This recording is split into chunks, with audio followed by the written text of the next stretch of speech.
Good morning everyone. Yes, now again I am here. तो आप सभी लोग अपने घर पे स्वस्थ होंगे, सुरक्षित हैं, ये मेरी कामना है और यही मैं उम्मीद करती हूँ बेटा। तो जैसे कि हमने अभी तक अपने जितने भी लेक्चर में क्लास अटेंड की है वहाँ तक हम लोग अपना हाफ ईयरली का जो कोर्स है बेटा वो कंप्लीट कर चुके हैं। और आने वाले दिनों में जैसे कि आप लोगों की हाफ ईयरली एग्ज़ाम आने वाली है, तो आज से हम लोग अपनी क्लासेस में जो अपना रिवीजन है वो स्टार्ट कर रहे हैं। और चूँकि बहुत से बच्चे जो हैं उनको हमारे व्याकरण में परेशानी आती रहती है, तो आज हम अपना जो रिवीजन 1 है उसमें अपना जो पेंसिल बुक है आपका सेम 1 का बेटा, उसमें जो चैप्टर्स हैं हम उनको अपने रिवीजन में ले रहे हैं, है ना।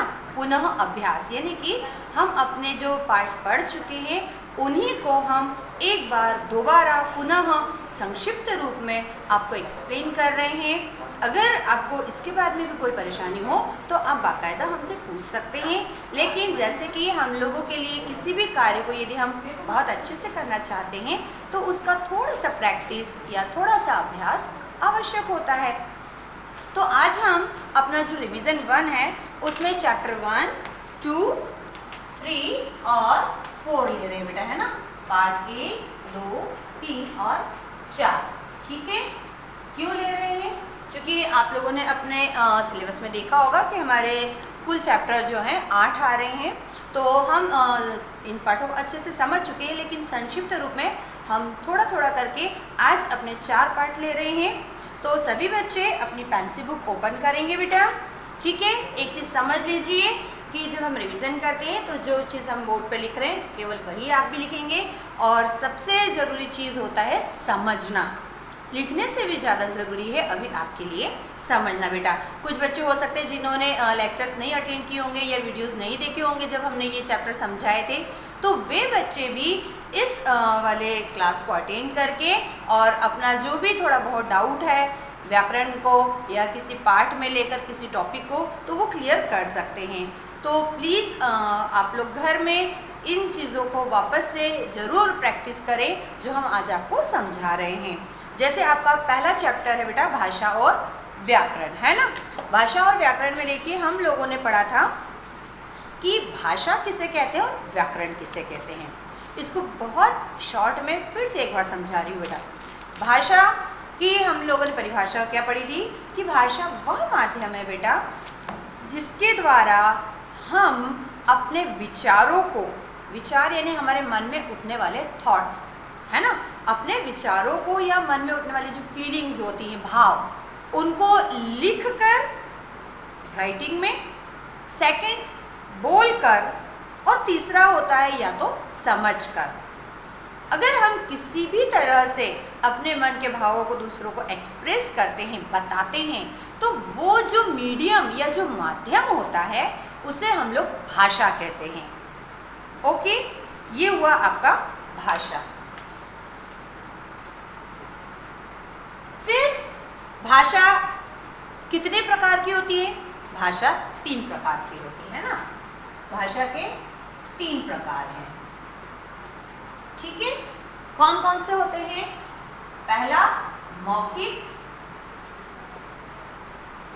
दूसरा होता है हमारा लिखित, ओके, और तीसरा होता है सांकेतिक, है ना। इन 3 प्रकारों में हमने ये पढ़ा था बेटा कि मौखिक भाषा, जब हम अपने मन के भावों को बोलकर किसी को बताते हैं या जब कोई बोलता है और हमको समझ में आता है, तो वो वाला जो भाषा का टाइप होता है वो होता है मौखिक भाषा। जैसे कि अभी हम कर रहे हैं, हम यहाँ से बोल रहे हैं और वहाँ पर आप सुनकर हमारी बात को समझ रहे हैं, तो ये क्या हो गया? मौखिक हो गया, है ना। फिर दूसरा है लिखित भाषा। लिखित भाषा कैसे? जब हम अपने विचार लिखकर प्रकट करते हैं या जब लोग उसे पढ़कर समझते हैं। जैसे आपकी पुस्तक में लिखा हुआ है, इसे पढ़कर मैं लिखने वाले के मन के भाव समझ गई, या मैंने यहाँ पर लिखा है इस लिखे हुए को पढ़कर आप मेरी बात को समझ गए, तो ये तरीका क्या कहलाता है? हमारा लिखित भाषा। क्या कहलाता है? लिखित भाषा। और तीसरा वाला प्रकार सांकेतिक भाषा। बेटा, सांकेतिक भाषा जब हम अपने विचारों या भावों को, बार बार बोल रही, विचार और भाव का मतलब होता है आपके मन में उठने वाले विचार या फीलिंग्स, कोई भी बात जो आपके मन में आती है या दिमाग में आती है, उसे हम लोग कहते हैं भाव या विचार, है ना। तो जब आप अपने मन के भाव को किन्हीं संकेतों के द्वारा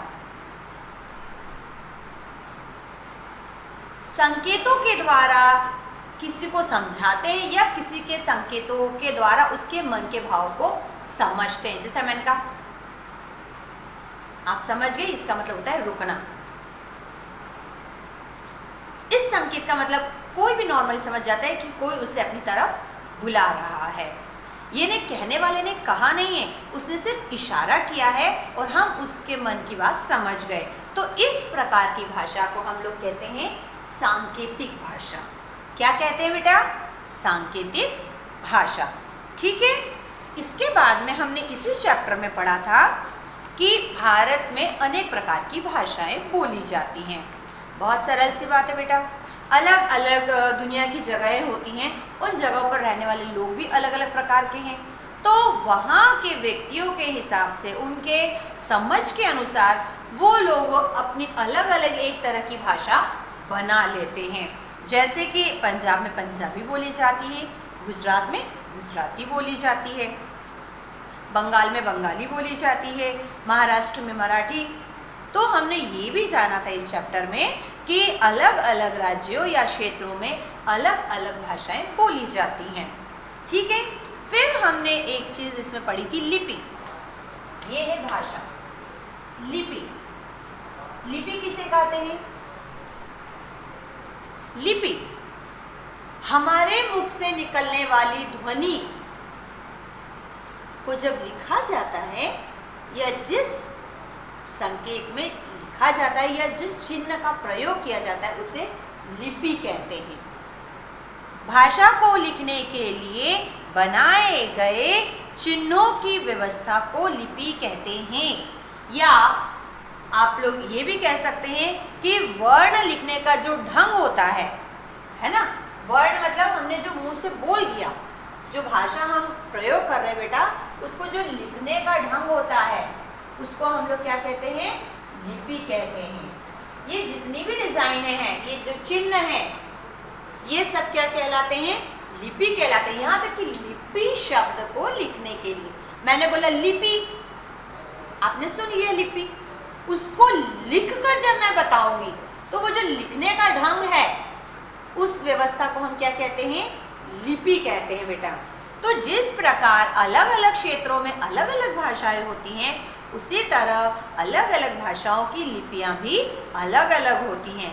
जैसे हिंदी भाषा देवनागरी लिपि में लिखी जाती है ना, ये आपका सिंपल वाला। उसी प्रकार आपकी जो अंग्रेजी भाषा है वो रोमन लिपि में लिखी जाती है, इस तरह से। ठीक है। फिर आपकी जिस तरह से उर्दू भाषा है वो अरबी उसमें लिखी जाती है, तो उसके कई अलग अलग तरीके होते हैं बेटा। ठीक है। अब हमने फिर ये भी पढ़ा था कि भाषा के अलग अलग प्रकार भी होते हैं। ये भाषा के रूप हैं, मौखिक, लिखित और सांकेतिक उसके रूप हैं, लेकिन उसके प्रकार कैसे? एक हमने पढ़ा था मातृभाषा। भाषा में कौन सी पढ़ी थी हमने? मातृभाषा। सॉरी,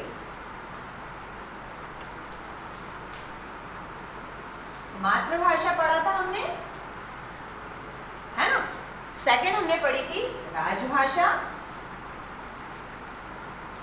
और तीसरी हमने पढ़ी थी राष्ट्रभाषा।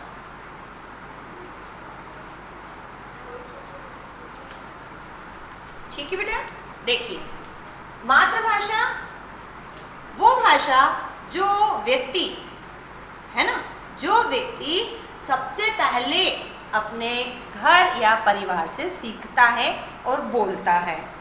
सिंपली जो भी वो अपनी फैमिली में जब जन्म लेता है व्यक्ति, तो वो सबसे पहले अपने आसपास जो लोग हैं, जो उसके फैमिली मेम्बर्स हैं, उनके मुख से जो वर्ड्स, जो भाषा सुनता है, वो सबसे पहले वही सीखता है ना। अगर मान लीजिए आप महाराष्ट्रियन फैमिली से हैं, तो आप अपने घर में पैदा होने के बाद में जो भी पहले शब्द सुनते हैं वो मराठी भाषा के सुनते हैं।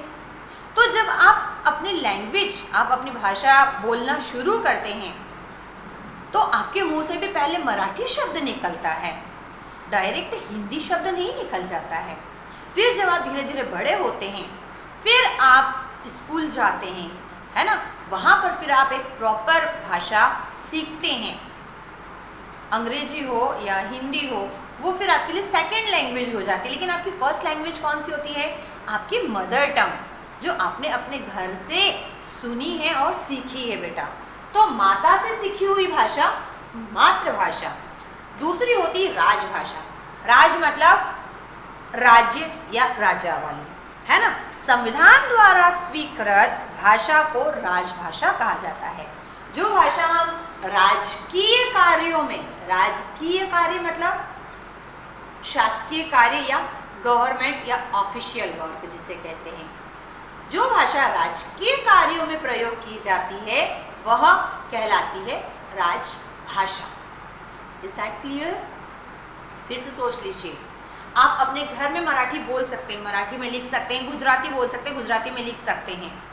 लेकिन अगर कोई आपका ऑफिशियल वर्क होता है, ऑफिशियल वर्क मतलब कोई सरकारी लेटर होता है बेटा, वो सिर्फ आपकी जो शासकीय या राजकीय भाषा होती है उसी में छपा होता है। एक नॉर्मल से, जैसे आप लोग के आधार कार्ड होते हैं, है ना। आधार कार्ड आपने देखा होगा, आप किसी भी स्टेट के होंगे बेटा, उसमें सिर्फ दो ही लैंग्वेज में छपा होता है, या तो इंग्लिश होता है या हिंदी में छपा होता है। और नॉर्मली तो हिंदी में ही होता है। क्यों? क्योंकि वह हमारी राजकीय भाषा हो गई है।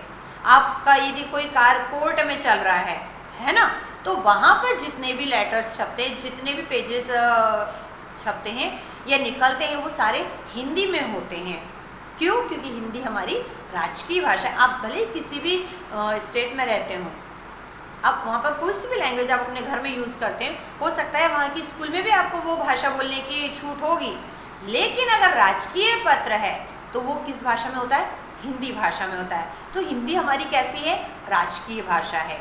तीसरी भाषा है आपकी बेटी राष्ट्रभाषा। राष्ट्रभाषा मतलब ऐसी भाषा जो देश के अधिकांश लोग प्रयोग करते हैं, अधिकांश लोग समझते हैं। किसी राष्ट्र के सर्वाधिक लोगों द्वारा बोली और समझी जाने वाली भाषा को राष्ट्रीय भाषा कहते हैं। मैंने अभी बोला कि आप अलग अलग राज्यों में रहते हैं, ठीक है, लेकिन अगर उन अधिकतर राज्यों में रहने वाले लोग किसी एक भाषा को यूज़ करते हैं या समझते हैं, बोलते हैं, तो वो और भाषा कैसी बन जाती है? हमारी राष्ट्रीय भाषा बन जाती है ना। फिर एक है आपका इसके बाद में व्याकरण। व्याकरण किसे कहते हैं? व्याकरण बेटा वह शास्त्र है, शास्त्र मतलब एक ऐसी पुस्तक जो हमें किसी भी भाषा को शुद्ध रूप से बोलना, लिखना और पढ़ना सिखाती है, ठीक है। इसके 4 अंग होते हैं: वर्ण विचार, शब्द विचार, वाक्य विचार और अर्थ, ठीक है। ये था हमारा पार्ट 1। इसके कुछ एक्सरसाइजेस भी हम लोगों ने की थी, जैसे सही विकल्प, है ना। जो भाषा बोली जाती है वह मौखिक होती है। हिंदी संपूर्ण भारत में बोली और समझी जाती है। बालक अपने परिवार से जो भाषा सीखता है उसे कहते हैं मातृभाषा। पंजाबी भाषा की कौन सी लिपि है? गुरुमुखी, उर्दू या फारसी? गुरुमुखी। भारत की राष्ट्रभाषा हिंदी है।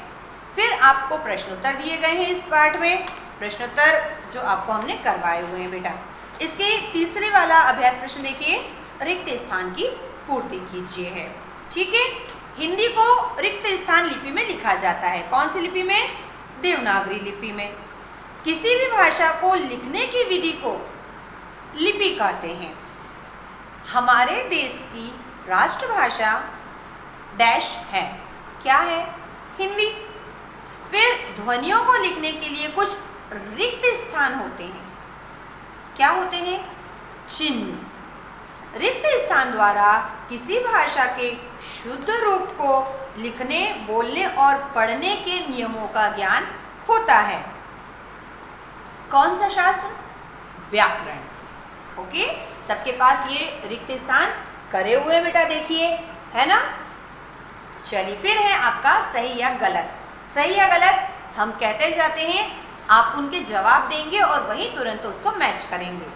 अंग्रेजी भाषा को रोमन लिपि में लिखा जाता है। सही। व्याकरण के द्वारा मन के भाव प्रकट किए जाते हैं। गलत। व्याकरण के द्वारा तो भाषा का शुद्ध रूप का ज्ञान होता है केवल। मौखिक भाषा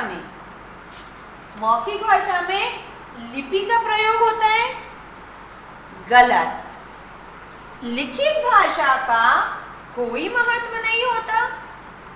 गलत, क्योंकि ये हमने लिखा है, मतलब लिखित भाषा का महत्व तो है। लिखित भाषा में वर्णों का प्रयोग होता है। वर्ण मतलब अक्षर। सही बात है। ठीक है, चलिए, तो ये पार्ट 1 से जितने भी इंपॉर्टेंट पॉइंट थे वो हमने यहाँ पर लिखे हुए हैं, है ना। इसके बाद में पार्ट 2, एक बार आप इन पॉइंट्स को पढ़ लीजिए बेटा।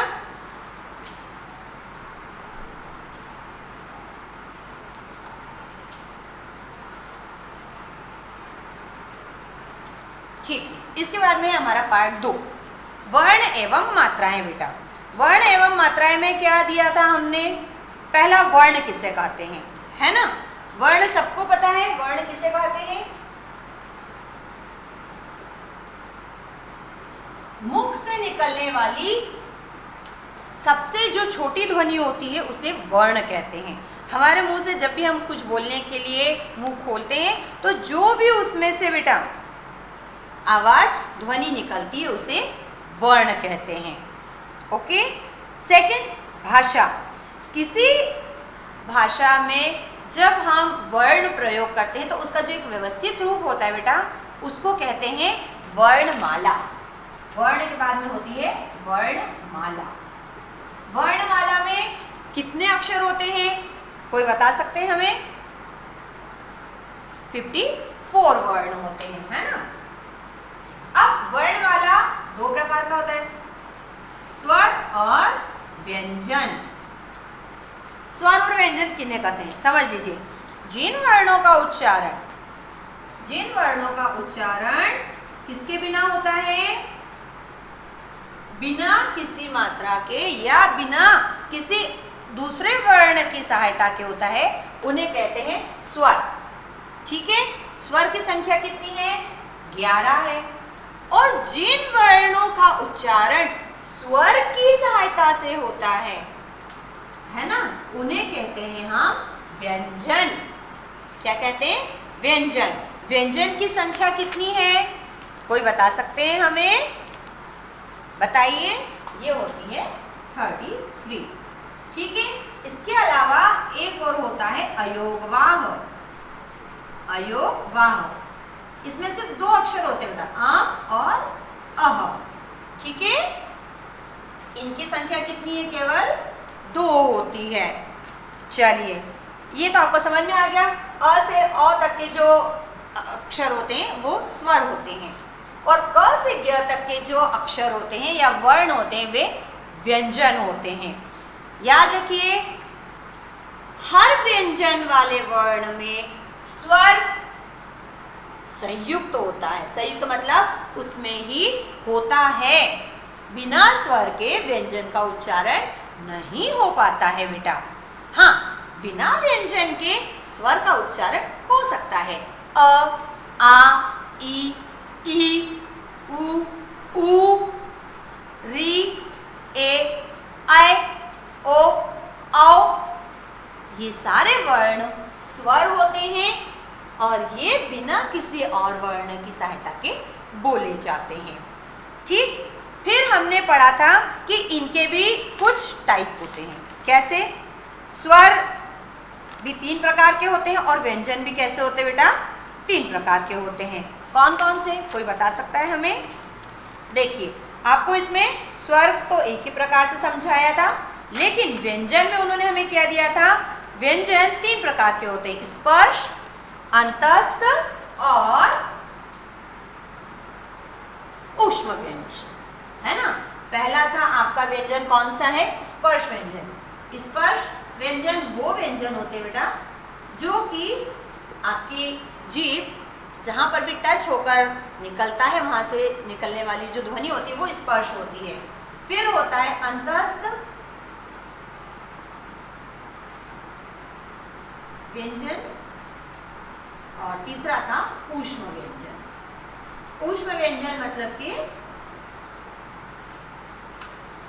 बहुत गहराई से निकलने वाले, अंतस्थ मतलब जो कि थोड़े बीच से निकलते हैं, ठीक है। इसके अलावा हमने और 2 व्यंजन पढ़े थे बेटा आपके, एक था आपका संयुक्त व्यंजन। संयुक्त व्यंजन कौन से होते हैं, कोई हमें बता सकता है?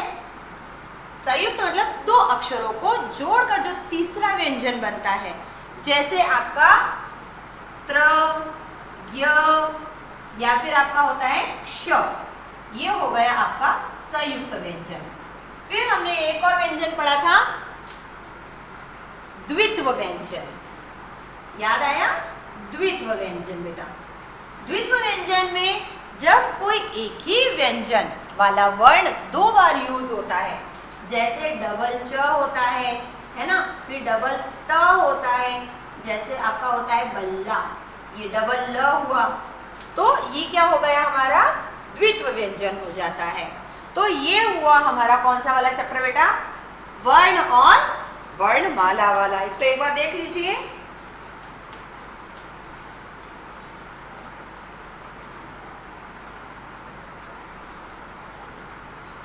इसके पश्चात में हम इसकी एक बार एक्सरसाइज कर लेते हैं। सभी लोग अपना पेज नंबर 137 ओपन कीजिए, हमारे साथ रिवाइज कर लीजिए। सही विकल्प, कल का वर्ण विच्छेद हमें दिया गया है क अ ल अ, क्योंकि हमने पहले बोला था व्यंजन के अंदर स्वर मिक्स होता है। फिर सेब का भी उन्होंने वर्ण विच्छेद पूछा था, तो हमने लिखा था स ए ब अ, क्योंकि स में ए की मात्रा लगी है, ठीक है।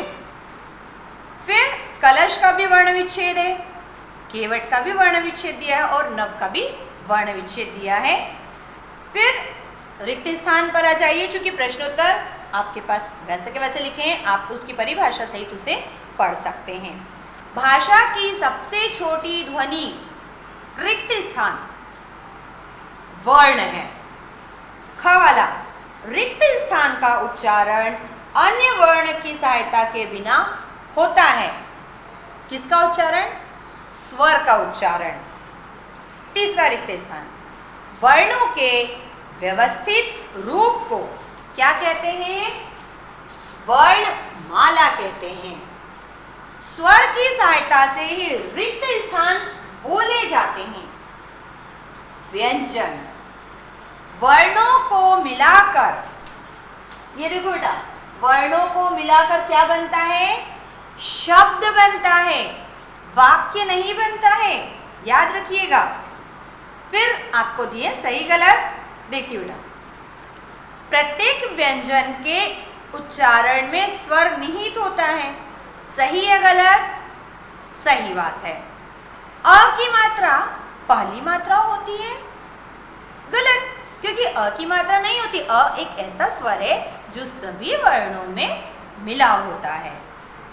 तीसरा वाक्य, 2 व्यंजनों के संयोग से बने व्यंजन संयुक्त व्यंजन कहलाते हैं, सही बात है।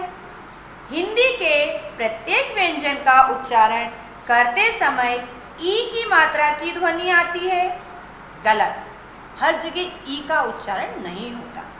अंतिम वाला, अम तथा अ अयोगवाह वर्ण हैं, सही या गलत?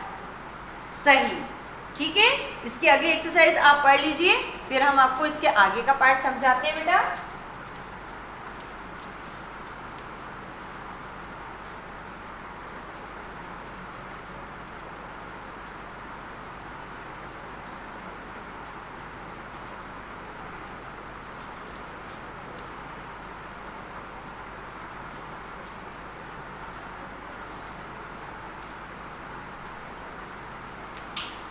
चलिए अगला पार्ट है जो हमारा बेटा वो है 3rd नंबर पे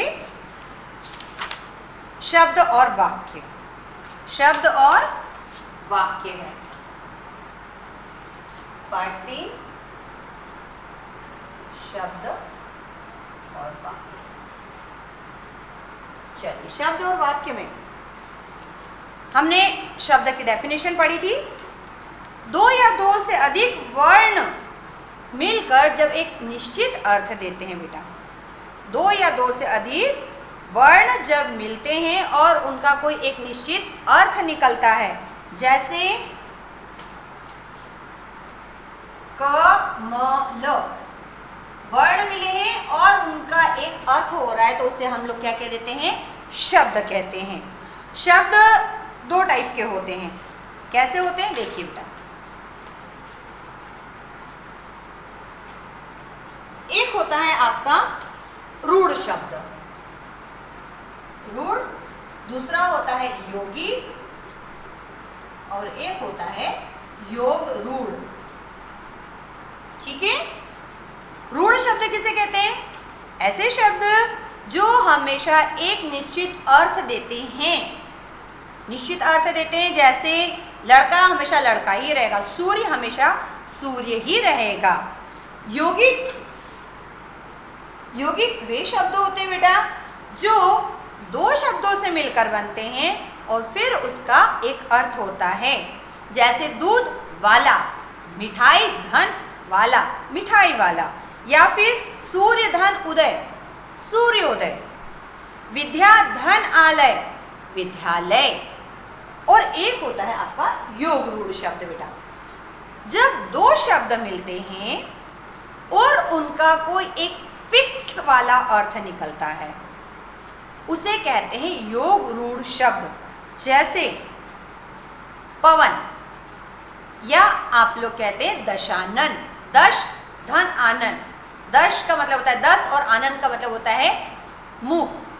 तो 10 मुंह वाला हमेशा इस दुनिया में एक ही था, रावण। या फिर आप जैसे कहते हैं नीलकंठ, नीला और कंठ दुनिया में सिर्फ एक ही का है, वो होते हैं महादेव जी। तो ऐसे शब्द जहाँ 2 शब्द मिले लेकिन एक निश्चित फिक्स वाला अर्थ दे, वो योग रूढ़। जब 2 शब्द मिले और एक नया शब्द बने, वो योगी। और ऐसा शब्द जो हमेशा एक ही फिक्स अर्थ देते हैं, वो होते हैं रूढ़। ठीक है, इसके बाद में हमने पढ़ा था तत्सम और तद्भव। तत्सम और तद्भव। ठीक है, तत्सम शब्द कौन से होते हैं? जो संस्कृत के होते हैं, जैसे होता है आपका सूर्य, है ना। और तद्भव शब्द जब संस्कृत के शब्दों को सरल रूप में हिंदी में वैसा का वैसा ही प्रयोग किया जाए। जैसे सूर्य को आप बोल देते हैं सूरज, तो ये हो गया उसका तद्भव रूप बेटा। जैसे आप तत्सम में बोलते हैं कपोत, लेकिन उसको सरल करके हम लोग क्या बोल देते हैं? कबूतर। तो वे शब्द जो संस्कृत के होकर भी हिंदी में एज इट इज यूज होते हैं, वे होते हैं तत्सम। और जो संस्कृत के शब्द हिंदी में परिवर्तित होकर प्रयोग होते हैं, वे होते हैं आपके तद्भव शब्द। अर्थ दोनों को वही रहेगा, लेकिन ये संस्कृत से वैसे के वैसे लिए हैं और ये हिंदी में थोड़े परिवर्तित हो गए हैं। ठीक है, फिर हमने पढ़ा था वाक्य। वाक्य के अंग 2 होते हैं बेटा, एक होता है उद्देश्य और एक होता है आपका विधेय। ठीक है, उद्देश्य, जब भी हमको सेंटेंस लिखते बेटा तो उसका एक मेन उद्देश्य होता है। जैसे हम यहाँ पर सेंटेंस लिख देते हैं, सुहानी खाना खा रही है। ठीक है, इसमें सुहानी क्या हो गई बेटा? उद्देश्य, क्योंकि अगर सुहानी नहीं होगी तो खाना कौन खाएगा? कोई नहीं खा सकता। खा रही उस पर डिपेंड कर रहा है उद्देश्य पे। तो वाक्य में जो हिस्सा मुख्य होता है वो उद्देश्य कहलाता है, और बचा हुआ हिस्सा जो कि उद्देश्य पे डिपेंड करता है उसे हम लोग कहते हैं विधेय। ठीक है, चलिए, सार्थक वर्णों से बनते शब्द और सार्थक शब्दों से बनते वाक्य। याद रखिए, वर्णों से मिलकर शब्द बनता है और शब्दों से मिलकर वाक्य बनता है। तो इसमें हम सही विकल्प एक बार पढ़ लेते हैं। सभी लोग अपने बुक का पेज नंबर 142 ओपन करिए। इनमें से कौन सा शब्द तद्भव है, प्रहर, धुआं या दुग्ध? तो हमने टिक किया था धुआं पर। जो शब्द एक निश्चित अर्थ के लिए प्रसिद्ध होते हैं उसे कहते हैं रूढ़ शब्द। थर्ड वाला सेंटेंस देखिए, यौगिक शब्द है, 3 शब्द दिए, पानी, जाना और देशभक्ति। तो मैंने पहले कहा था 2 शब्द मिलकर एक शब्द बनाते हैं नया, जैसे देशभक्ति। ठीक है, प्रश्नोत्तर आप स्वयं कर सकते हैं आराम से। तत्सम रूप हमने आपको लिखवाए हैं, तद्भव रूप भी हमने आपको लिखवाए हैं। उद्देश्य और विधेय छांटना बहुत अच्छे से हमने सीखा है। वाक्य में जो मुख्य कर्ता होता है, जो काम को करने वाला पहला संज्ञा सर्वनाम शब्द होता है, वो होता है उद्देश्य, और उसके बाद का बचा हुआ जो पूरा वाक्यांश है जिस पर डिपेंड करता है वो होता है विधेय बेटा। ठीक है, इसमें मुझे नहीं लगता आप लोग को कोई परेशानी है। पार्ट 4 है हमारा संज्ञा। हम लोगों ने पढ़ा था संज्ञा। संज्ञा किसे कहते हैं, सबको पता है ना? किसी व्यक्ति, वस्तु, स्थान, प्राणी, भाव के नाम को संज्ञा कहते हैं, या सिंपली नाम को संज्ञा कहते हैं। क्या करते हैं? नाम को संज्ञा कहते हैं। ठीक है, सबको अच्छे से लर्न तो है, फिर भी हम लिख देते हैं नाम को संज्ञा कहते हैं, है ना? संज्ञा के हमने 5 प्रकार पढ़े थे बेटा। पहला था व्यक्तिवाचक, दूसरा था जातिवाचक, तीसरा है भाववाचक, चौथा है आपका द्रव्यवाचक, और 5वां है आपका समुदायवाचक या समूहवाचक। ठीक है, व्यक्तिवाचक जब हम किसी विशेष व्यक्ति, वस्तु या स्थान का नाम लेते हैं, जैसे राम या आगरा, है ना? राम या आगरा। लेकिन जब हम ऐसे शब्द प्रयोग करें जो किसी वस्तु या प्राणी की पूरी जाति बताते हों, जैसे फूल या लड़का, है ना, तो वो शब्द क्या कहलाते हैं हमारे बेटा? जातिवाचक कहलाते हैं। उसके बाद में हमने पढ़ा था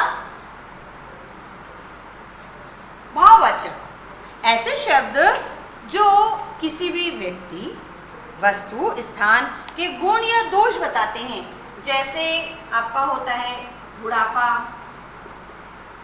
है ना, या फिर आपका जैसा होता है मिठास।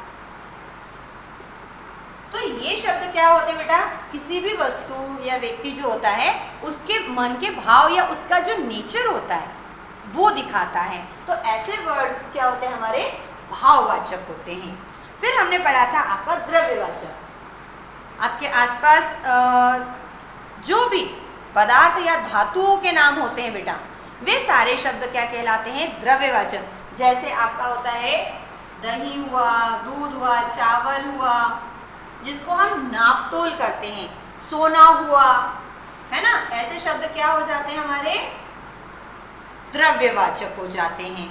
ठीक है, फिर हमने लास्ट में पढ़ा था समुदायवाचक। ऐसे शब्द जो हमेशा किसी समूह या समुदाय के लिए प्रयोग किए जाते हैं या झुंड का बोध कराते हैं, ऐसे शब्द कहलाते हैं आपके समुदायवाचक। जैसे कक्षा, सेना, और कोई से ऐसे शब्द आप बता सकते हैं जो हमें हमेशा किसी समुदाय का बोध करवाते हैं बेटा, है ना? तो इसमें कोई से भी आ सकते हैं। उसके बाद में है आपको भाववाचक संज्ञा बनाना। हमने आपको पहले एक बार बताया था कि जातिवाचक से भाववाचक बनाना आसान होता है, कई बार विशेषण से भी बनता है। क्यों? क्योंकि हर व्यक्ति, वस्तु या स्थान जो भी होता है उसके अंदर कुछ ना कुछ भाव होता ही है। तो जहाँ भाव होगा वहाँ भाववाचक संज्ञा भी तो बनेगी। जैसे चढ़ना था तो चढ़ाई बनी, धोना होता है तो धुलाई हो जाता है, लिखना होता है तो लिखाई हो जाता है। ये सारे पॉइंट्स आपकी बुक में दिए गए हैं जो हमने बहुत विस्तृत में पढ़े हैं।